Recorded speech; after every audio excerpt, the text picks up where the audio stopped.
એટલે જો રોગચાળો આવશે ને તો પરાણે આપણે ડોક્ટરને દેવા પડશે.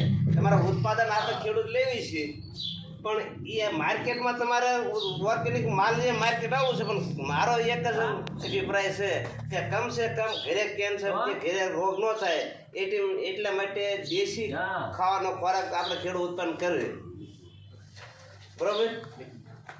અને આ રીતે આ સરકારનો ઝુંબેશ છે. અને અત્યારે તમે અત્યારની પોઝિશનમાં જોવો તો જો પેટ્રોલ નથી મળતું, ગેસ નથી મળતો, એમ એ જે યુરિયા ડીએપી ફેક્ટરી બનાવે ને તો એ બધું આવવાનું બંધ થાય છે. અને આજથી 5 વર્ષ પછી તમારે ડીએપી યુરિયા બંધ થવાનું છે.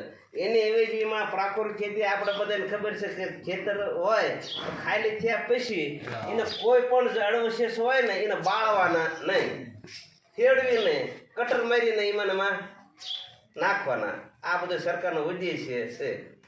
અને એ રીતે આપણે બીજાને કરવા કરતાં આપણે આપણા સ્વાસ્થ્ય માટે એટલું જ કહેવાનું માંગે છે કે ભાઈ આપણા માટે ઝેર મુક્ત ખેતી ખાઓ, ઝેર મુક્ત ખોરાક ખાઓ તો આપણું જીવન સારું રહેશે.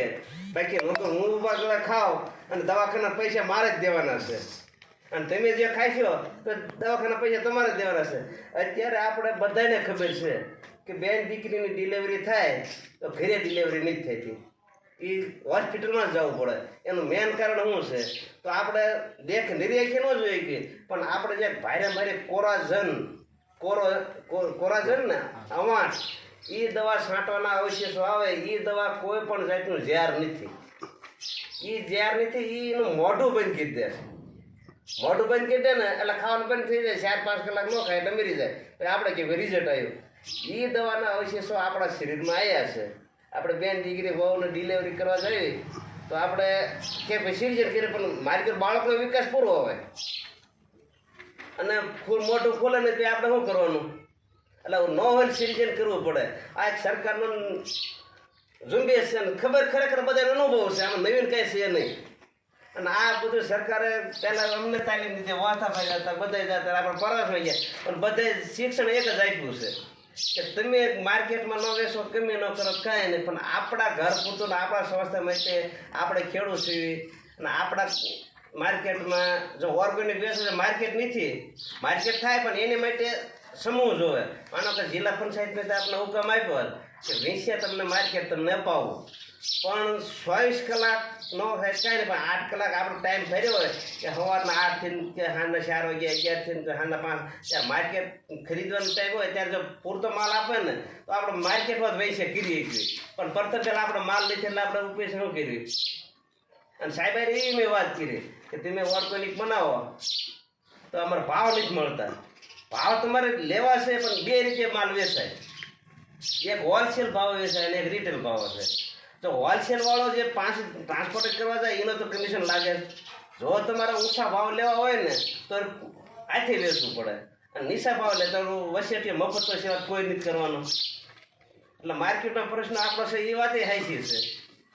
પણ ક્લાસ 1થી કરીને બધાનો રિપોર્ટ આવ્યા કે વિનુભાઈ કે વસ્તાભાઈ બધા સીવી જ દે આપણે. અને જ્યાં વિશ્રામ કાકા બધા આપણે જોયું કે માર્કેટ કેટલું છે, પણ આપણે ગમે ને જરૂર પડે લેવાના જ નથી લેવાના. હવે સામાન ખાઈ દેવાને ઉલું ન મળે, ઉલું 5 રૂપિયા વધારે લઈ લે, પણ ઓર્ગેનિક શુદ્ધ આપો. આપણે ફાટલે નોટ આવી હોય તો એ કેવી ભાઈ ફાટલે નોટ આવી છે બદલાઈ જાય, નથી ખ્યાલ આવ્યું. તો આપણે માર્કેટમાં કાંઈ ન મળતા કાંઈક તો ખાવું જ પડે ને. પછી એટલે લોકો પૈસા દઈને ખાવાવાળા છે, પણ આપણે એ કંઈ હાંકો નથી. એક ફેરું શુદ્ધ આપો, ફરી તમે ગોઠતા ગોતાવાથી ગેરંટી મારી.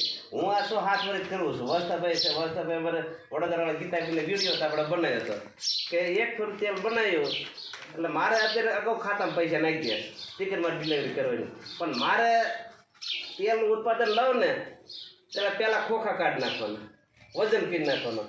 મારા 35 ડબ્બા થાય ને એટલે 36 ડબ્બો કોઈના બાપની તેવડ નથી થાય, ઓછા થાય. પછી હું કહે હેલો ભગાભાઈ હશે, અર્જુનભાઈ હશે, ચાલુ જ રાખો. આ વસ્તુ કર્યું ને અને આ લોકોએ આપણું માર્કેટ તોડી નાખ્યું છે. તમારે બધાને સમૂહમાં તમારે માર્કેટ ન હોય તો આ વસ્તુ પહેલાં પેક કરવી પડે. શુદ્ધતા પોતાના નામથી, તમારા નામનું હું વેચું તો તમે મારી પર નાખી શકે, મારો તમે લઈ ગયા તો મારો વિષય તમને હું તમારા ગરાકી તૂટે ને.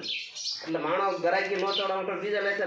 માણો વેચે તો પ્રથમ પહેલાં વિશ્વાસ રાખે વિશ્વાસ લે હું કહું તો માલિક ગાંધો લઈ લો અત્યારે ગમે કંપનીને માલ લેવા જાય ને તો માલ કોઈ નથી જોવાનું માલિક સિમ્બોલ જોવે બીટી કે ગમે તે વસ્તુ સિમ્બોલ તેલ ખરીદવા જાવ ને તો માર્કેટમાં બધું લેવા જાય કે તેલ કે ગમે ગમે નામ જે બ્રાન્ડ નાખી દાખલા તરીકે આપણે પડીકા લેવા જાય ને તો વેફરવાળા બધા આવે ગોપાલવાળા બનાવે છે બાલાજીવાળા બનાવે છે શ્રીજીર તો આપણે કેમ કે ભાઈ શ્રીજીરનું છે આપણે નામ કીધું એટલે માર્કેટ કોઈ કરવાનું નથી માર્કેટ ન કરે તો ભાવ ઓછા મળવાનો નથી કોઈ તમે ગમે ના હરે જાઓ એને માટે આપણું માર્કેટ જ કરવાનું છે આપણો વિશ્વાસ જ આપવાનો છે અને આપણો વિશ્વાસ આપ્યા પછી તમે ગોતતા ભગાભાઈ આવે તો ભલે વસ્તાભાઈ તો ગોતતા આ મારે વસ્તુ લેવાની છે બાકી સરકાર કોંગ્રેસ બે ભાજપ બે કોઈ પણ સરકાર બે સરકાર માથે હાથ રાખો ને તો નિકાસ ભેગા પણ આપણે જરૂર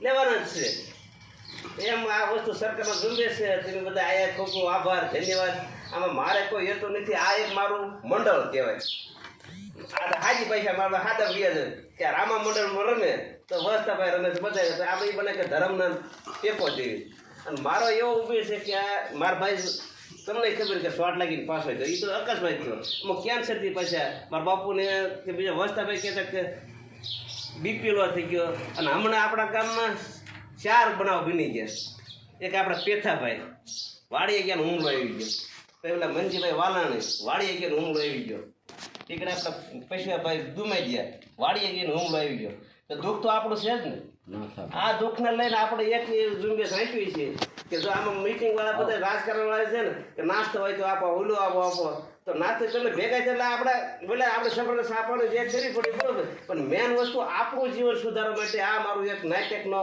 પાત્ર ભજવાનો બધા તમારે સાથ સહકાર હોય તો તમને જાદુ ન કરો કાંઈ નહીં માર્કેટમાં જે જાય છે પણ મારી એક રિક્વેસ્ટ ગામ તરીકે કે તમારા નાના ભાઈ તરીકે છોકરા તરીકે એક રિક્વેસ્ટ કહેવા માટે તમને બધાને ભેગા કર્યા છે કે તમારા પૂરતું તમે શુદ્ધ ખોરાક ખાઓ અને તમારું જીવન સ્વસ્થ રાખો અને એ શું કરવા માટે જો સરકારે ટીપલી આપી છે કે દેશી ગાવા માટે જો આ બધું ગૌમૃત ગાય આધારિત ખેતી કરો પછી જે ઝાર વગરનું હોય ને એમાં ભજીયા કાલી ભલે પછી સમજાવતા આવડે ન આવડે પણ કહેવાનો મતલબ ઝાર હશે ને તો નાનું ઝાર આપણને મારશે મોઢે અવાજ લાગશે પેટમાં આંતરડા પણ કાઢી નાખીએ અને તમારે બીજા નંબર ઉરિયાનો પ્રયોગ કરવો હોય ને તો એ કરી લેવાનો ઉરિયા ખાતર હોય અને હાથમાં હાફોલ્યું રાખવાનું એની માથે 5 દાણા ઉરિયાના નાખવાના તમારે અખતરો કરવાનો અને ભાળામાં ઉરિયા કપાઈ અળસીયું કપાઈ જશે તો એ જ્યારનો અવશેષો આપણા માલિક હોય તો માલિક કે આપણે સ્ટીલની બોડી તો છે નહીં કે પ્લાસ્ટિક એટલે સ્ટીલ કાંઈ નહીં આપણે અળસિયા જેવા આંતરડા જ છે ને તો એ આપણા શરીરમાં જાય તો આપણને નુકસાન કેટલું થાય આપણા વિચારોનું રૂપિયા મહત્વના નથી રૂપિયા એક વ્યવસ્થા